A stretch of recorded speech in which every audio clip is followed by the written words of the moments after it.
এইফালে কিন্তু পকা ৱাল নাই অসমীয়া নহয় গোটেই মুছলিমৰ অৱস্থা নাই এই নামঘৰ চাই বনাই আছোঁ আজি 20 দিনৰ আগত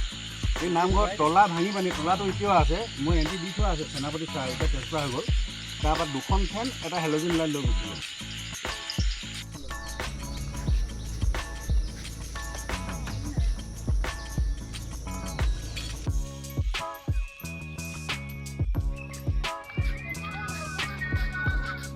বিষয়টো এনেকুৱা মানে কালি গধূলি 7টা 7:30মান বজাতে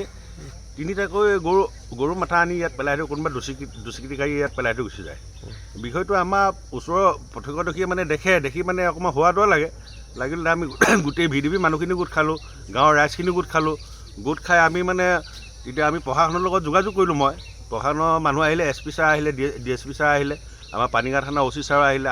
হয় আমাৰ কালি এনেকৈ গৰু মাথা ওলালে ধৰ্মীয় অনুষ্ঠানত আমি বহুত দুখ পাইছোঁ সেই সম্পৰ্কত প্ৰশাসনক অনুৰোধ জনাওঁ যে ভৱিষ্যতে এনেকুৱা এটা কাণ্ড নহওক কাৰণ নামঘৰটোৱে আমাৰ ধৰ্মৰ প্ৰাণ আমাৰে জীৱন আৰু এয়া আমাৰ সুৰক্ষা গতিকে লৈ ভগৱানৰ অবিহনে আমাৰতো একো নাই ভগৱানৰ এনেকুৱা পবিত্ৰ ঠাই এডোখৰত আমি যেতিয়া নেকি 12 মাহত আমাৰ ইয়াতে ছমাহ দিনে মানে নাম প্ৰসংগ এনেকুৱা ধৰণে চলি থাকে বিহু সংক্ৰান্তি সকলোতে ইয়াত আমাৰ শৰাই চলি থাকে আৰু এনেকুৱা ধৰ্মৰ পবিত্ৰ অনুষ্ঠান এটাত যেতিয়া অপবিত্ৰ কৰিব বিচাৰিছে ইয়াত আমি বিনম্ৰ অনুৰোধ জনাওঁ প্ৰশাসনক আৰু মাননীয় মুখ্যমন্ত্ৰী ছাৰলৈ আমি অনুৰোধ জনাওঁ যাতে ভৱিষ্যতে এই কাণ্ডটো ইয়াত নহওক আৰু ইমানতে এই ঘটনাৰ সমাপন ঘটক তাকে আমি অনুৰোধ জনাইছোঁ